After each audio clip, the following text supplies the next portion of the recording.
Sky, you got notes before we go out? Notes? Notes? You got any notes for us? All right, Danny, wrap it up. Let's go. Come on, let's go.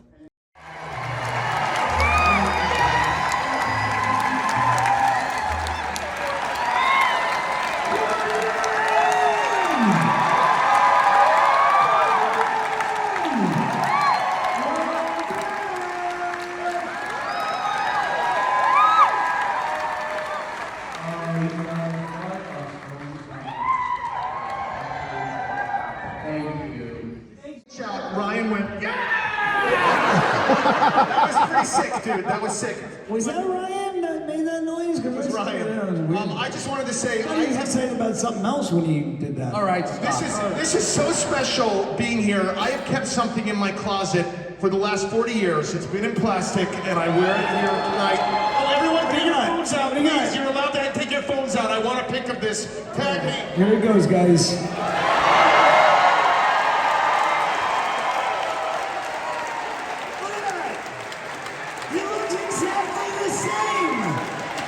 Exactly the same.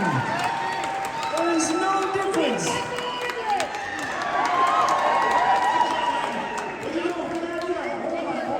like to introduce Mr. Oregon himself. No. Goonies. No, don't bring up Goonies.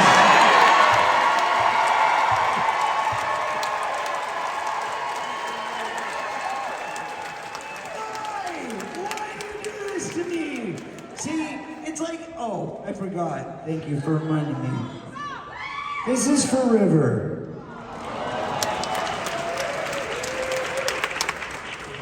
There you go.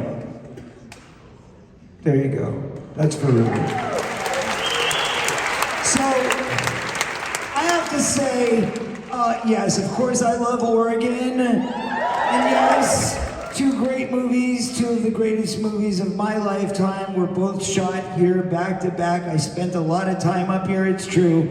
But I will say there is a bit of a passive-aggressive thing when it comes to even mentioning the title Goonies. It's like a trigger with him. It gets very sensitive. So I'm surprised you brought it up first, but now that we've done it, we've gotten it out there, let's try not to bring it up again. Okay? Maury, did you bring anything to class? I brought my shirt. Oh, well, sure, yeah, that's true. Okay, fine. I brought something as well. As people know that I like to be involved with pop culture as much as I can. Hold on. Oh, no, it's here somewhere. I swear I've got it somewhere. Oh. Corey, if you don't find this thing soon, the kid's not even going to be dead anymore. Okay, I like to keep my ear to the ground. I like to know what's going on with pop culture, so there it is. Teddy's ear, ladies. Teddy's ear, ladies and gentlemen, that's right.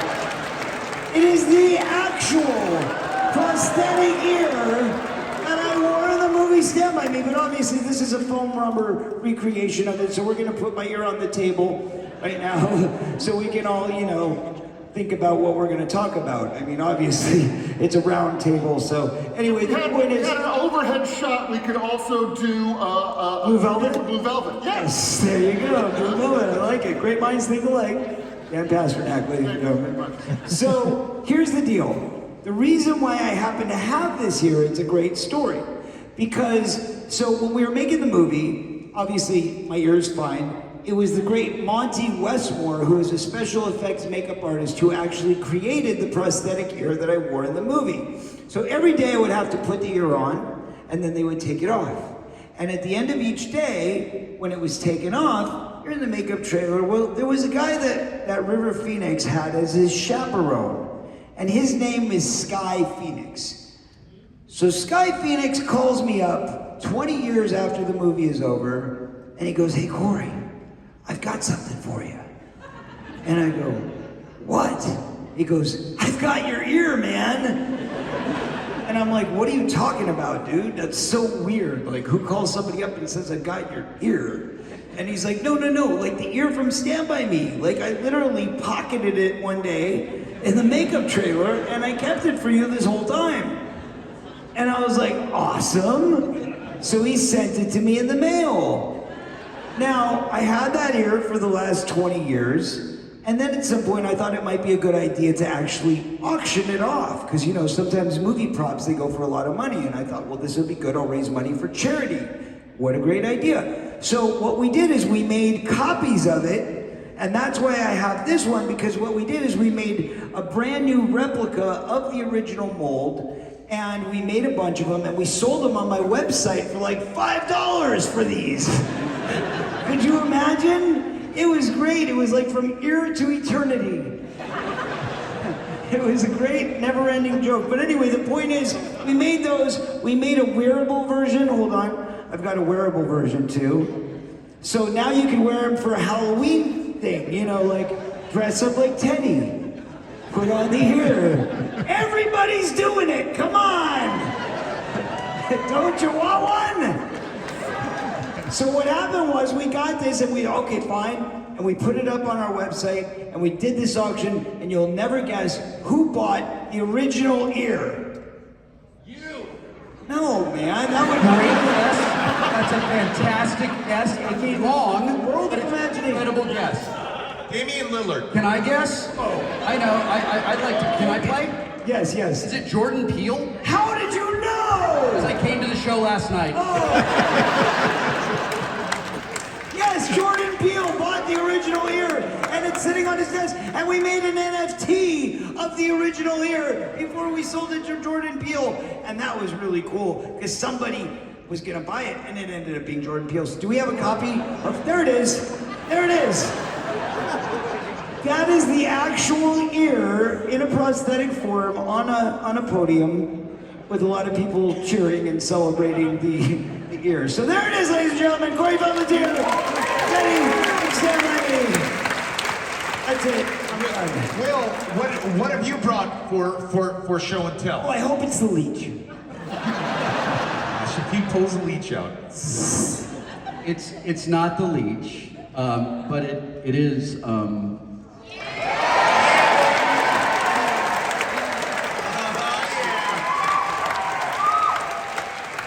I want to tell you something about this that I find really delightful. Our producer Ethan Ullman, the great Ethan Ullman, is why this exists.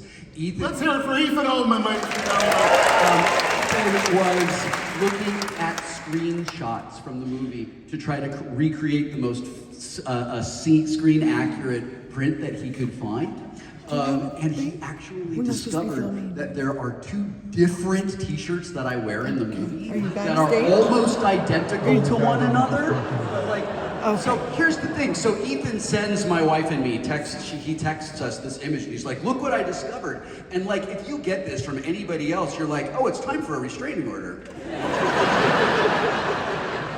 But Ethan absolutely knows what a giant nerd I am for stuff like this. And he was like, I think you're gonna love this. So you see the white is on the bottom. Yeah, and what one is on the version. bottom, what is on the top. Here's the thing though, like, you know, we've watched this movie, we sit in the house and we watch the movie with you guys and it's amazing and I love it. And I just have been noticing the last 3 shows, like, what a tiny little person I was and kind of am. I have like bird bones and I'm so small and I cannot believe that, that this still fits the way that it does. But I gotta tell you, man, we put these things on and it feels good, doesn't it? Oh my gosh. It feels good. I gotta say, guys, since we've been like doing this show, we immediately fall into like our characters. I Corey gotta today, say now I feel a little bit out of place. All right, I feel a little overdressed. Go for it, And Corey. I'm not Yeah, do happy it. about it. So, excuse me.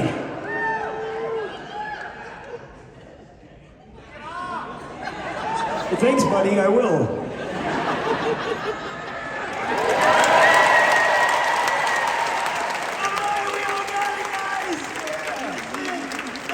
This feels like a photo op. Come on, guys, get up.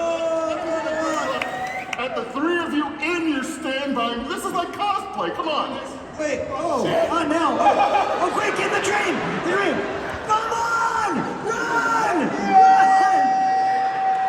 Run, you fools! Come on! Get up! They're gonna kill you! Come on!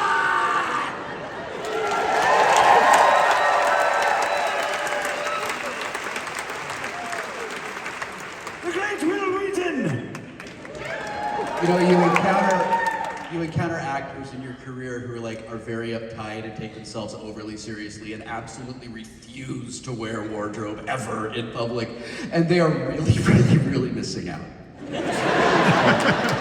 This is like if the original cast of the Rocky Horror Picture Show went to a midnight show of Rocky Horror Picture Show and dressed up as their characters. Are you trying to say that I look like Frankenfurter? Is that what you're trying to say right now? You're gonna have I'm gonna to get fight offended. me to be Frankenfurter. Hey, you got the nails, you got the fingernails. You were kind of sexing it up when you were taking off the jacket. I wanna sex you up. I have to say, I knew we were with a Stand By Me crowd when the song came on and it went, here, watch this, guys. Yakety yak. This is Stand By Me crowd, everybody. That was tight. This is what we call a home game. Yeah. There's probably not one random obscure reference to Stand By Me that we could make up here tonight that you people don't know. Right? Am I right? Am I right? We should test them. We should test the crowd. Okay, I have an idea. Okay. Do you want to see these guys do Lollipop? Yeah! Mary, hit the track! I got my ear on. Wait, I gotta get my ear on. Get authentic, you know. Lollipop, lollipop, oh lolly, lolly, lolly, lollipop, lollipop, oh lolly, lolly, lolly, lollipop, lollipop, oh lolly, lolly,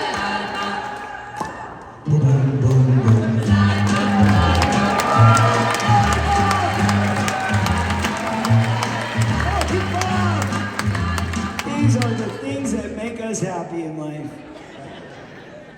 All right, I actually have some questions. Oh yeah! Talk about this. Let's talk about this movie. I also have some audience questions too. You guys submitted some amazing stuff, and hopefully we'll get to some of that too. Who knows? I never know what the fuck these guys are gonna do. But I'm gonna try. One of the things that I have been enthralled by doing these shows with you guys, because I sit out there with them, with you all, and watch the movie, and they're constantly seeing things and discovering things, and one of them will lean over and whisper something to me and go, oh my God, I just remembered something, and it's like a live DVD commentary for me. So I want to share that with you guys, all right? All right, so let's start with the junkyard scene, because there's like eight things about the junkyard scene that are amazing. First of all, Will, just talk about your race with River. Sure. A little bit of context for this. I loved River. I loved him. I looked up to him. I admired him. I thought he was so cool. He was such an incredible actor. I wanted so badly for him to think that I was cool too. And he may have, I don't know. He was wrong, but that was great. And we have this race in the junkyard, and we're gonna do this, and Rob says action, and we start running, and I run so much faster than River. Like, so much faster than River. Like, it's not even, it's a little embarrassing for me that I'm Usain Bolt, and he's me. And so on the day, Rob's like, he's got to run faster than you, but you have to make it look like you're trying really hard. Like, so I'm like, I don't know, how do I do that? So you got to throw your arms like crazy, like really, really fast. And then you have to like really make your legs go, but you can't run fast. If you've ever tried to do that, you will know that you fall down. But I'm real proud of young me, who like really pulled this off. I'm proud of River, God bless him. He was not a fast runner, who just really, really made it look like he absolutely smoked me in that scene. At the end of that scene, when Gordy and Chris look at each other, and you can tell how much they care about each other. Yeah. You can tell how much their friendship matters to each of them. When I was watching that last night in Seattle, and I noticed for the first time in 40 years, Corey and Jerry in the background of that scene, and they're working the pump, and I leaned over to Corey and I was like, you are really killing it on that water pump. And Corey was like, it was so much fun. Like, it was, I remember thinking, I was taking a lot of aggressions out from Goonies. Also, it was an operational pump that was working. Water was coming out of it. It was a full-scale pump. I'm from New York City. I was like, what the fuck is this? So you got to pump with the hand and the water comes. This is fucking crazy, man.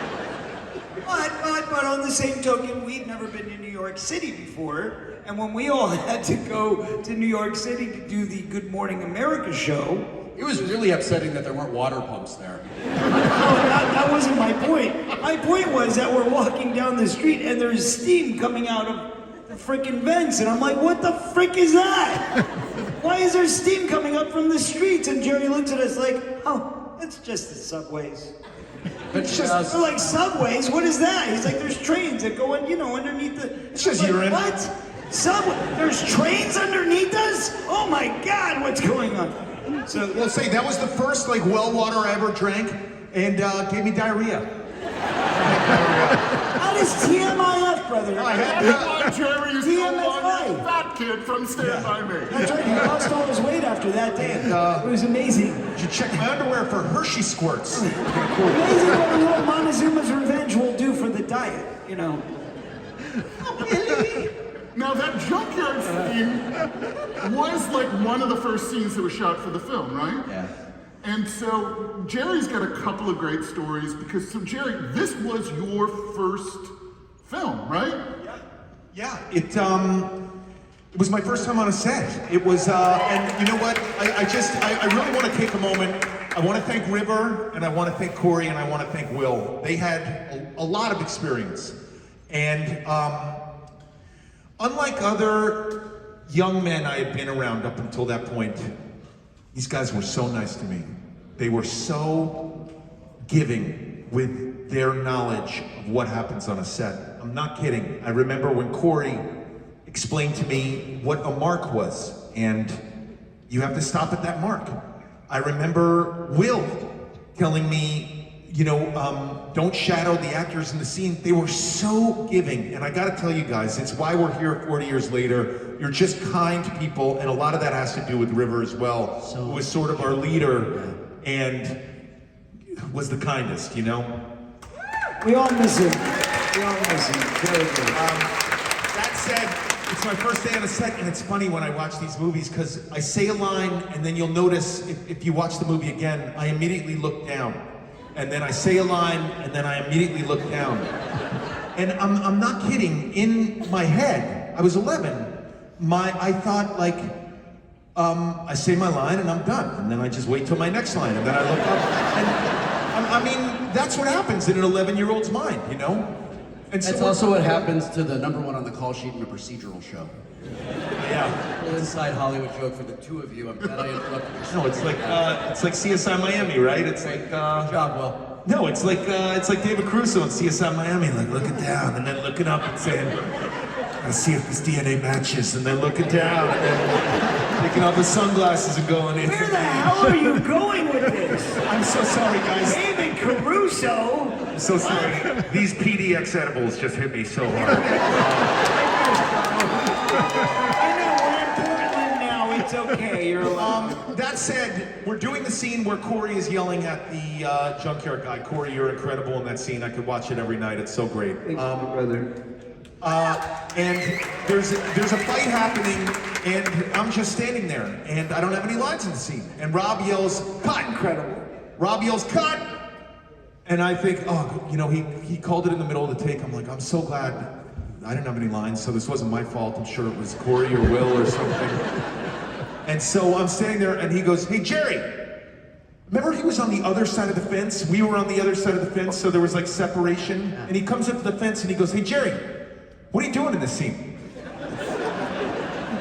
And I went, I'm not doing anything. I don't have any lines." And he goes, "Hey, dude, you're as important in this scene as Corey, as this fat junkyard guy, as Will, as River.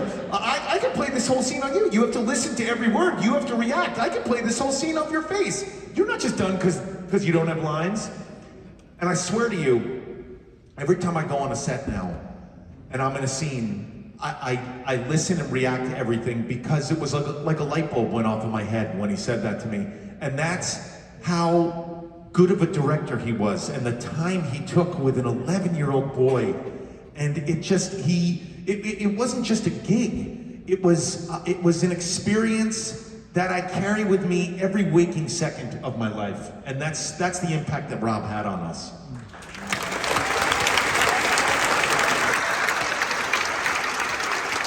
I just want to add something to what Gary said. Rob Reiner talked to 4 kids like we were actors, like we were professionals, like we were artists.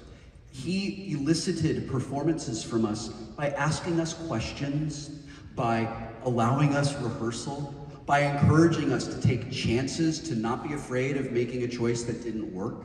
He created a safe place for us to exist. He encouraged us to get to know each other outside of work. He made it a place where we were all working together. I had done a lot of things before Stand By Me, and I had never been talked to by a director like I was a person. They would grab me and push me around and give me line readings and then just leave. And a lesser director would have come in and would have gone, hey man, keep moving along, pay attention to the scene, and left. Never would have told you why, never would have given you that gift that you unwrap every fucking day. That is the guy that he was. And you're gonna hear me say things like this over and over and over again tonight because it was such a rare gift, and we have lost such a rare talent.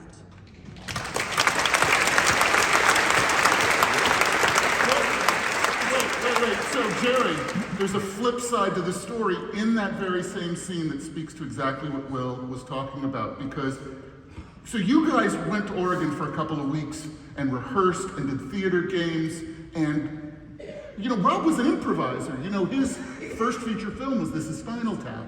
Yes, absolutely. And he encouraged improvisation, and he taught you guys to think on your feet and improvise. So talk about the scene at the junkyard where you guys are all throwing the stones in the can, Jerry, because that's great. We're throwing those stones in the can, and up until this time, I had been deemed, you younger people aren't gonna know this, but some of the older people will. They used to call me hyperactive. It's a term, I don't think it's probably not a safe. So much has changed, though. He's calm now, really. They used to say I jump out of my seat all the time in class. I don't do that shit anymore. Overrated. Like they wanted to put me on Ritalin, they wanted to do all these things. And I remember my mom coming to pick me up from the principal's office for the umpteenth time and like walking out of the school and my mother saying, hey, when you want to like blurt out something or you want to jump out of your seat, can't you just sit on your hands and shut up? Why don't you just sit on your hands and shut up? When you want to say something, sit on your hands and shut up. And I have to tell you, that happened, I was around 8. And from 8 till 11, so for 3 years, for over 1,000 days, I said to myself hundreds of times a day, sit on your hands and shut up. Sit on your hands and shut up. Sit on your hands and shut up. Sit on your hands and shut up. Like thoughts, reactions, things I wanted to say would bounce into my head. Sit on your hands and shut up. Sit on your hands and shut up. I get to set. We're doing that scene. It's early on, throwing those stones in there. I ad-lib something, probably like one of the lines, spit on the fat kid or something. It's at the end of a take. We're goofing around. And I ad-lib something, and Rob yells, cut! And comes over, and I think to myself, oh fuck, I was supposed to sit on my hands and shut up. I didn't sit on my hands and shut up. I didn't sit on my hands and shut up. Oh fuck, oh fuck. And he comes over and he goes, Jerry, that's it, more like that. Keep going, go farther. Fellas, you see this? Go.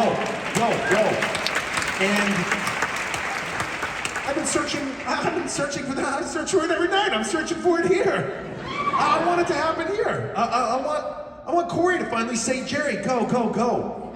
No, Jerry, no, please. Get out of here, for God's sakes. No, Jerry, listen, I want you to know something, and I mean this. Not only did you learn to talk whenever you wanted to, but what I would say, my response would be, I don't shut up, I grow up. And when I look at you, I grow up. Thank you very much. And then your mother goes around the corner and she licks it up. It's like a jukebox, ladies and gentlemen. Just drop the coin, we'll play the tunes. I told you backstage when we were watching the movie tonight, I remembered something that happened during production. Yeah. But I couldn't remember what it was backstage. I've just remembered what it was. What was it? When we were at the junkyard, do you guys remember this? When we were at the junkyard, we shot at the junkyard for about a week, I guess. And on the first day, we were on the set, and a chainsaw starts up, like a few hundred yards away from where we are. And it's really, really loud. And we can't film because it's ruining the sound. So Locations goes over and finds a guy who's doing some work on trees in his yard, and they eventually pay the guy to like stop doing the chainsaw. We go and do our work. They say, kill the chainsaw! Kill the chainsaw! That doesn't really mean shoot him or anything, it just means go and pay him to stop. The next day we go back to work, and the chainsaw starts up again. Now this guy has figured out he has a very small cottage industry that's gonna last for about 5 days. This happens every day. The last day of us filming at the junkyard, Locations went over to pay off whatever the approved backsheesh was, and the guy was sitting out there. He was sitting in a chair drinking a beer with the chainsaw on a table next to him, without the chain on the chainsaw, gunning the motor. Remember, Steve Nicolaides was the unit production manager. He came back and told us this story. And I was like, okay, that sucks, and also brilliant. I have not thought about that for 40 years. This shows you Oregonian ingenuity at its finest. Every single night, by the getting way, in on the these act. new stories keep coming out, and I keep learning more stuff. Now, one of the things, and I'm so grateful to these guys for being so generous, and this is a great story about Rob encouraging these guys to contribute. There's a line at the junkyard that you guys really responded to, and Corey, you contributed this line to the film, and then you later confessed something to one of our audiences on this tour. Can you talk a little bit about that? So, very big dramatic moment for me in the movie. When no, I'm serious. They laughed. So, no, this was the big, the moment with Milo in the junkyard, and it was like my dad, and it's bringing me this PTSD and trauma, and I'm like, oh my God. And Rob's like, I want you to be really angry. I want you to be really angry, and I want you to come up with something. I want you to say something in that moment that makes him know that if he didn't have that fence between you, you would literally kill him. What can you say that would give that impression? So you say this line. This is what came out. I'm gonna rip your head off and shit down your neck! Well, you got the audio. You got the audio. Through the magic of radio, we've transported you back to the film an hour ago. I wanted it to feel more realistic, like a 50s thing, Do you want to try it again? Do you want to Try it again? Try it again. The clip. I'm gonna rip your head off and shit down your neck! You guys remember that So now, Corey, you contributed this line. part, right? I did. So what happened really was okay, on other movies that I'd worked on, the directors would say, improvise. And we'd go, okay, what does that mean? Kids, what do you do? So you just kind of just blurt out stuff that goes with the moment, descriptive stuff, nothing too serious. But this was, no, you're gonna create your own lines. Like if you have a line, if you have something important in the scene that you feel that your character would say, I want you to say it. So I'm going, man, what can I contribute? What's worth something? I gotta come up with something funny, but important, or serious, or I've got it. I'll say something that I heard in a movie once. So my big genius original moment was really not genius or original, but actually contrived and called thievery, or plagiarism, if you will, by the great Dan Aykroyd. Because you had just seen Dr. Detroit. Do you guys ever see a movie called Dr. Detroit? Anyone? So do you remember that he played this weird character and he talked like this? And he went, mama. And this is Dan Aykroyd saying that line. You don't know what trouble is, Trip-Off. Mom, I am going to rip off your head and shit down your neck. The great genius of Corey Feldman. I've written the greatest Great artist steal, buddy. There you go. So, yes, not that impressive after all, but I did a really good version of it, and you all remember it, so that's all that matters.